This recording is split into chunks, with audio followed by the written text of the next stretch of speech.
নমস্কার, liver foundation পশ্চিমবঙ্গের পডকাস্টে আপনাদের সকলকে স্বাগত। লিভার ফাউন্ডেশন আগামী 30শে জুন 20 বছর পূর্ণ করতে চলেছে, আর সেই উপলক্ষে আজকে আমরা পেয়েছি এই সংগঠনের প্রেসিডেন্ট ডক্টর অশোকানন্দ কোনারকে।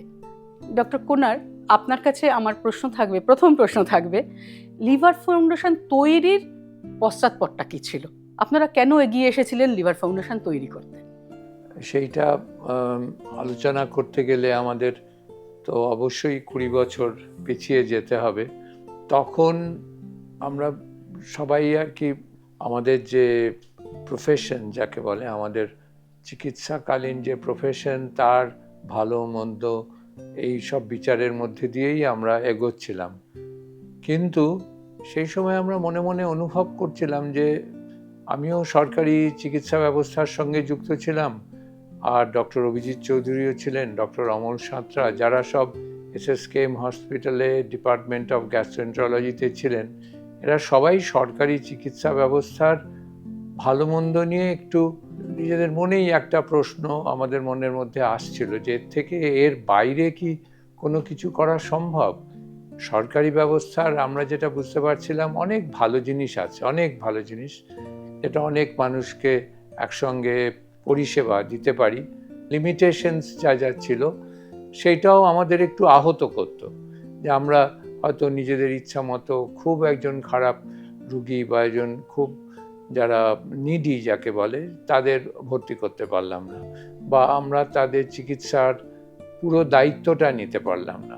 তার মানে নিজেদের আয়ত্তের মধ্যে সমস্ত চিকিৎসা পরিষেবাটা আমাদের ঠিক ছিল না। সেই জন্যই একটা ভেতরে ভেতরে একটা মনে হতো যে এর থেকে ভালো কিছু যদি তৈরি করা যায়।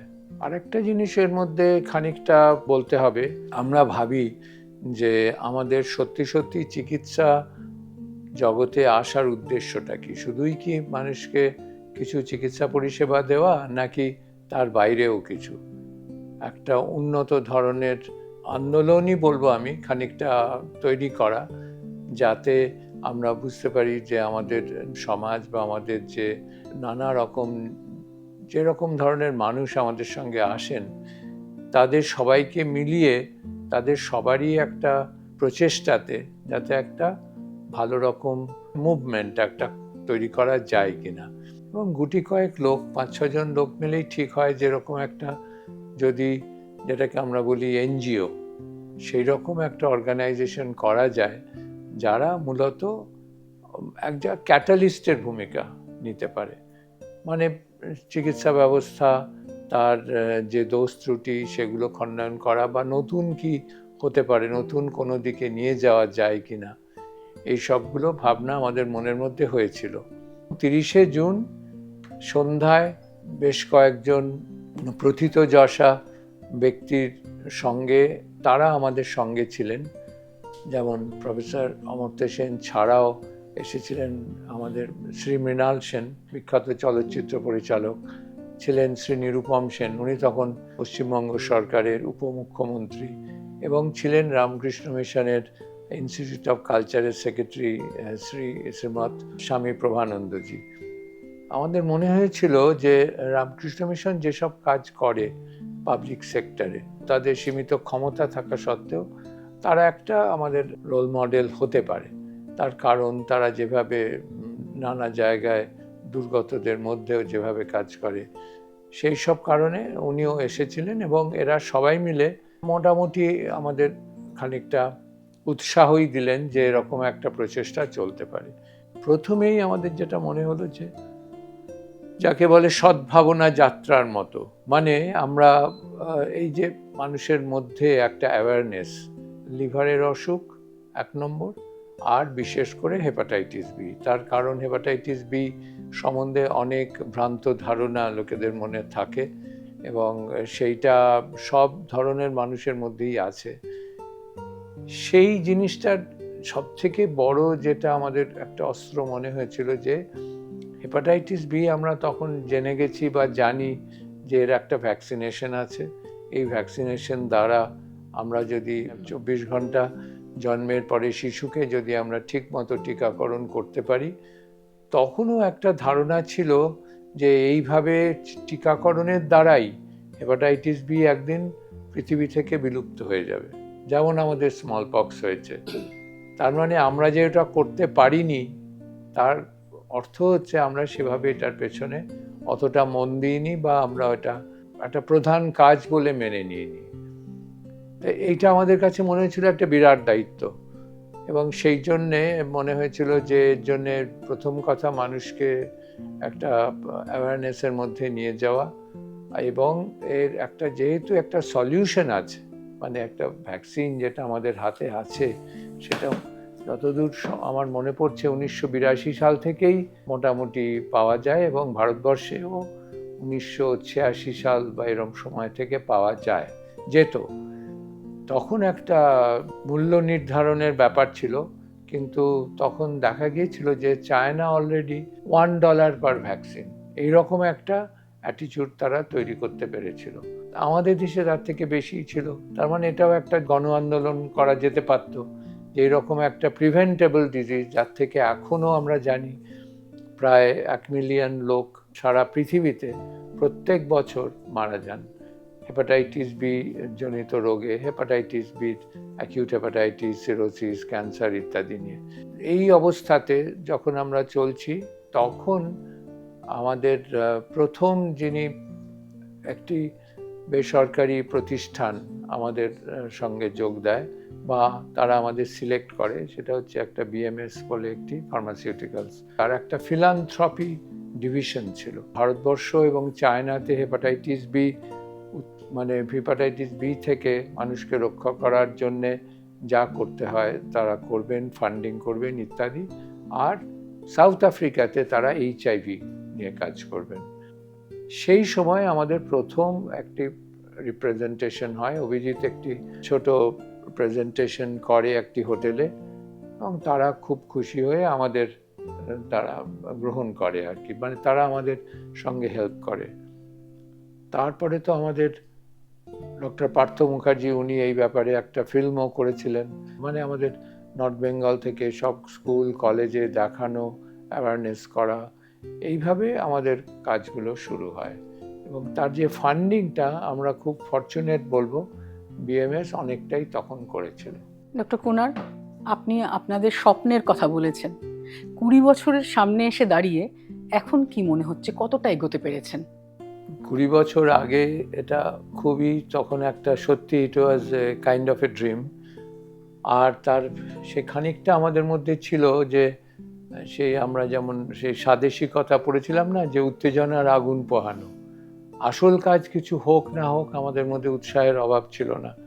আমাদের মধ্যে একটা সত্যি একটা অন্য রকমের উত্তেজনা ছিল, আমরা কিছু একটা করতে হবে সেরকম একটা মানসিকতা ছিল। কিন্তু সবসময় রাস্তাটা তো খুব একটা কোনো যে এই করতে হবে দিয়ে তারপরে আমরা ওইখানে পৌঁছে যাব, যেগুলো আমাদের মনে হয়েছিল যে এটা হয়তো অনেকটা খুবই ইম্পর্টেন্ট কাজ, কিন্তু এর থেকে বেশি কিছু ইম্প্যাক্ট ফেলতে গেলে বা হতে গেলে লিভার সম্বন্ধে আমাদের একটা ইনস্টিটিউট যদি করা যায়।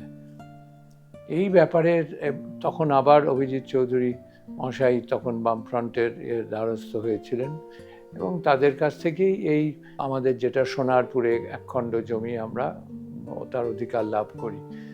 কিন্তু একটা জমি, সেটার যে বাউন্ডারি ওয়াল করবার মতো ক্ষমতা আমাদের তখন ছিল না। তার জন্যও আমাদের মানে অনেকের কাছে হাত পাততে হয়েছে, সেইটুকুনি করা গেছে। এবং তারপরে আমরা একটা খুবই সেই অবস্থাটায় আর কোথাও কোনো দিকে কিছু করবার সুযোগ আমরা পাচ্ছিলাম না। তখন আমাদের যার নামে এই আমাদের JCMLRI হয়েছে, মানে জন সি মার্টিন, ওই একটা ইন্টারন্যাশনাল লিভার মিটিংয়ে আলাপ হয়, অভিজিৎ তারপরে ওটাকে খানিকটা পার্সু করেন, এবং সবথেকে বড় কথা ওর প্যাশন দেখেই জন মার্টিন একটা কিছু করবার জন্য উনি উদ্গ্রীব হয়েছিলেন। তারপর তো খানিকটা ওইটা বাকিটা ইতিহাস, এবং খানিকটা ড্রিম কাম ট্রুর মতোই ব্যাপার, কারণ তার অর্গানাইজেশন থেকে 6 জন লোক এসেছিলেন, তারা আমাদের সঙ্গে আলোচনা করেছিলেন, এবং আলটিমেটলি একটা সাবস্ট্যান্সিয়াল ডোনেশন যেটা উনি দেন, তার ভিত্তিতেই আমাদের institute of liver and digestive science গড়ে ওঠে। এটার একটা আমাদের প্রথম থেকেই ইচ্ছা ছিল সেটা হচ্ছে যে প্রথম কথা, এটা লিভার রিলেটেড হসপিটাল তো হবেই, তার সঙ্গে তাতে সমস্ত রকম আধুনিক চিকিৎসা ব্যবস্থা থাকবে। এখানে একটা কথা বলা দরকার, যেমন অনেক সময় আমি যেমন একদম প্রথম দিকে রামকৃষ্ণ মিশন বলেছিলাম, তাদেরও অনেক হাসপাতাল আছে, তারাও অনেক জায়গায় এরকম হাসপাতাল চালান, কিন্তু এগুলো সবই জেনারেল হসপিটাল। একটা কোনো কিছু ডিজিজ স্পেসিফিক এবং তার সব থেকে যেটা ডিফিকাল্ট এবং কমপ্লিকেটেড চিকিৎসা ব্যবস্থা, যেমন লিভার ট্রান্সপ্লান্ট, এইগুলো হাতে নেওয়ার মতো ক্ষমতা এবং আয়োজন করা সত্যিই খুবই কঠিন, একটু না খুবই কঠিন। এ ব্যাপারে আমাদের অনেকেই সাহায্য করেছিলেন এবং আলটিমেটলি সেটাতেও আমরা সফলভাবে আমরা এই ক্যাম্পাসে আমাদের লিভার ট্রান্সপ্লান্ট হতে পেরেছে। তার মানে একটা বোঝা যায় যে একটা রোগের যে চিকিৎসার জন্য যা যা ইনফ্রাস্ট্রাকচার বা পরিকাঠামো লাগে, সেটা এই হাসপাতালে বা এলডিএস এর মধ্যে আমরা সেটা তৈরি করা গিয়েছে। সেটার জন্যে আমাদের সমস্ত রকমের কর্মীরাই সবারই একটা মিলিত প্রচেষ্টাতেই হয়েছে। তার সঙ্গে আমি বলবো যে অভিজিতের লিডারশিপ, সেটাও খুবই ইম্পর্টেন্ট, যে এরপরে আমরা কি করব, এরপরে আমরা কোন দিকে যাব, সেইটাতে হেল্প করেছে। সেই জন্য আমি বলবো যে সেই হিসেবে আমাদের স্বপ্ন যেগুলো ছিল, ওগুলো অনেকগুলোই হয়তো আমরা বলতে পারি যে সফল হয়েছে। এবং তারপরে থাকলো যখন এটাও যখন হলো, তখন আমাদের মনে হলো যে আমাদের দেশের পরিপ্রেক্ষিতে যে রিসার্চ, সেইটা যদি তৈরি করা যায়, তার জন্যেও আমরা গ্র্যান্টও পেয়েছি এবং আমাদের সবার অনেক প্রফেশনালদের হেল্প পেয়েছি। নাম করার তো মানে হয় না, মানে প্রচুর, যেমন ডক্টর পার্থ মজুমদার, এরকম অনেক লোক যারা প্রখ্যাত বিজ্ঞানী, তারা আমাদের সঙ্গে যোগ দিয়েছেন। তারপরে আমরা একটা নার্সিং কলেজ, স্কুল এবং কলেজ করার প্রচেষ্টা, তাতেও আমরা সফল হয়েছি। এইগুলো হচ্ছে খানিকটা, আমার মনে হয়েছে যে একটা সময় যে ইট ইজ কাইন্ড অফ এ, যাকে আমরা বলি giving back to the society. আপনি যে জায়গা থেকে উঠে এসছেন, যেরকমভাবে বড় হয়েছেন, তারপরে আপনার তো কিছু কিছু জিনিস মনে হয় যে সোসাইটির জন্য করা উচিত, বা সেইটা আমরা একসময় ভেবেছিলাম। তারই পরিপ্রেক্ষিতে এই প্রচেষ্টাগুলি আমার মনে হয় খুবই উল্লেখযোগ্য। কিন্তু আমাদের তো কল্পনা এবং স্বপ্নের কোনো শেষ থাকে না, তাহলে আরও স্বপ্ন ভবিষ্যতের জন্য রাখা হয়েছে। সেইগুলো আমাদের হয়তো সেইগুলোই এখন আমাদের, যাকে বলে, আমাদেরও তাড়া করবে এবং আমাদেরও ওকে তাড়া করতে হবে সেই স্বপ্নকে। লিভার ফাউন্ডেশন তো একটি পূর্ণাঙ্গ বিশ্ববিদ্যালয় তৈরির দিকেও এগিয়ে যাচ্ছে। হ্যাঁ, সেইটাই বলছি, আরও স্বপ্ন যেগুলি রয়েছে সেগুলো আমাদের, যেটা বলছি, আমরা পার্সু করতে হবে এবং সবাইকে নিয়ে এটা একটা সমষ্টিগত উদ্যোগ, এটা কারো ব্যক্তিগত উদ্যোগ হয়তো নয়, সমষ্টিগত উদ্যোগ এবং সবারই প্রচেষ্টা ছাড়া এটা সফল হওয়া সম্ভব নয়। এবং আলটিমেটলি এটা আমরা সবসময় ভেবেছি এটা যে জনগণেরই মানে কি বলবো, একটা সম্পত্তি বলা যেতে পারে, যেটা আমরা সবসময় অভিজিৎ বলে থাকে, পার্থ বলে থাকে, যে এটা আমরা চাই যে এমনভাবে একটি প্রতিষ্ঠান যেটা মানে পিপল ক্যান ওন ইট আর কি। তাই এইগুলোই হচ্ছে আমাদের এখনকার মানে ভাবনা।